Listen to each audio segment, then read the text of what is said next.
Today, we're going to talk about when Amazon actually requests an invoice from you and how to approach it. Alright guys, welcome to the video. So today stems from a question that I get quite frequently actually, and so I figured I'd just make a video about it and then I'll put it at the end of my Amazon course, which my arbitrage course obviously. So this is the specific question that I got. Now we're going to go through and obviously answer the invoice question first, and then I'm specifically going to answer all the questions in this specific question, just to touch on them in case people need to know them. So like I said, the invoice is probably one of the most frequently asked questions that I don't have a video on in the course, so it'll be a great thing to add to the course as well as just put on YouTube for other people that might not be in the course but are still doing arbitrage, and this can really help you. So first things first, what is considered an invoice? I'm buying these items on my personal Amazon account using a debit card, and when you say to return them, you mean return them via Amazon like I would any other product I buy? If the product has okay, so we're going to go through actually and answer these specifically one by one. So what is considered an invoice and how do you go about doing that? So right here, this might be a specific example of an email that Amazon might send you requesting an invoice, and I actually just got one recently, so it's perfect for this. So it says, hello, your listings, obviously I'm not going to pull the entire thing up because there's personal information there, but basically if you look at the top here, it says, hello, your listings may not match the detail page or description on Amazon, blah, blah, blah, sellers are not allowed to, and then it obviously says, please, send us an invoice if you're trying to negate, or you're trying to basically combat this and prove that you obviously are listing that product. Pretty self-explanatory. I'm sure everybody has gotten them from time to time. They also show up as a red flag up here in your Amazon account as well. So what qualifies as an invoice? Well, specifically, you're going to go into your Amazon orders, pretty self-explanatory. So Amazon.com, hit the orders on the top right, and it's going to take you down to your orders like this. So if we go orders right here, and then obviously just search for your specific,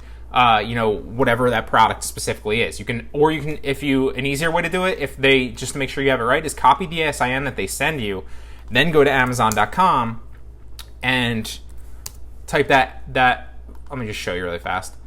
Copy the ASIN that they send you, type it into Amazon.com, it'll pop up with that specific actual item. Then you can go to view your order, it's another way to do it too, or you can go to your orders normally and just find that and then hit the invoice right here. And then it'll bring you to that order. So from here, if you actually went through Amazon.com and typed in your ASIN, then you're gonna just see view or print invoice. Pretty self-explanatory, it's gonna take you to the same page. This is the page that you want. Now, if I didn't mean to do that, hold up. If I minimize this, because I know my screen's a little bit big and it's hard to see at times, this is the page that you're going to want to see. So this right here, your invoice. Now, same thing here. If you were to go through your orders, you're going to hit this invoice right up here in the top right, okay? And then it's going to bring you to that same page. Different items, obviously, same page. And then what you're going to do is, most people go wrong right here when they actually get here. So they send the link to that. Amazon's going to tell you that that's not sufficient because they don't want a link. They're not going to open a link. They don't know what kind of link you're sending them. What you need to do is you need to take a snippet or a picture or a screenshot of that actual invoice. So what I do, obviously, is I would go and this is what I would use, obviously. I'd just take a snippet, so I would go new, and then I would just trace the outline of it. Now, I'm not going to do that really fast. I'll show you at the very end of this because I don't want to, obviously X out. I'm using my snip tool right here to answer the question. So I'll show you that at the very end. So next we're going to talk about the next one, the next question. It's all over the place today.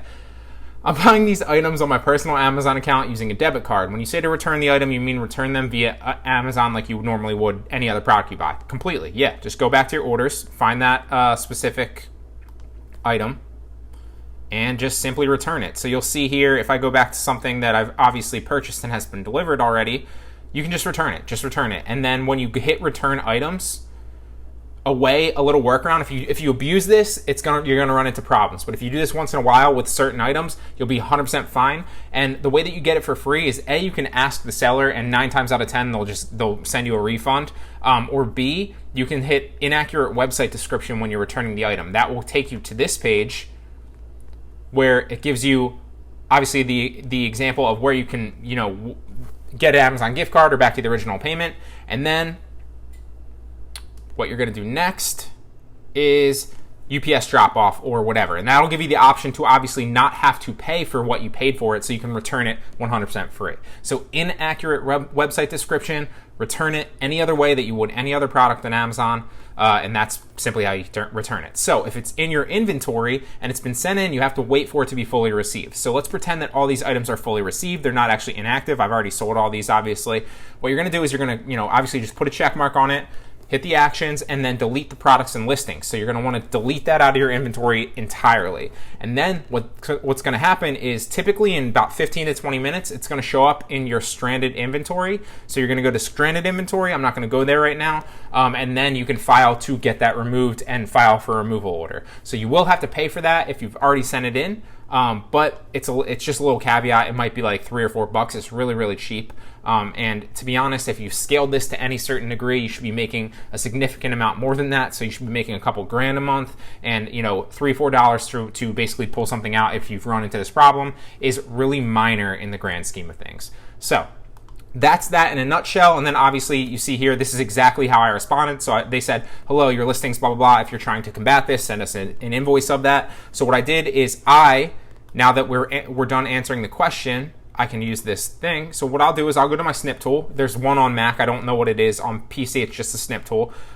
It's the same thing on Mac, just I think it's titled different. And I'll just snip out the invoice right here. Boom. I'll save it as whatever I want to save it as, and then I'll send them that actual picture as a PNG file, because that's what they're asking in the email. They want a PNG, a JPEG, something like that. They don't want a link. So that's basically how I send it. And you can see here it's invoice for X product. It's a PNG file, and then I basically say, sure, I attach the invoice for the exact product, the ASIN to this email. If you have any more questions or need anything else, please let me know. Thanks. Send that off, and 9 times out of 10, they're like, okay, great, we've relisted the item for you. Sometimes they'll ask you for more information, and in that specific answer, I literally just respond with the same thing, and I regurgitate what they said, and it works 9 times out of 10 again. So I rarely run into problems, but we'll cross one bridge at a time. We'll cross that bridge if you get there. I hope this helped you. I obviously want to answer questions and help students along the way. And obviously, if you haven't checked out my Q&A videos where I kind of just run through some questions on my YouTube channel to kind of help answer a broad scheme of questions for the majority of students, check them out. I'll drop them in the description below if you want to check those out. So let me know if you like this video, if you want to see more, if you have a specific question that maybe you want me to make a video on, drop it in the comments section down below. And maybe I'll make a video for it, specifically walking you through how to solve that problem. So I hope you guys like this video. Hit that like button if you do appreciate it, and I'll see you in the next one.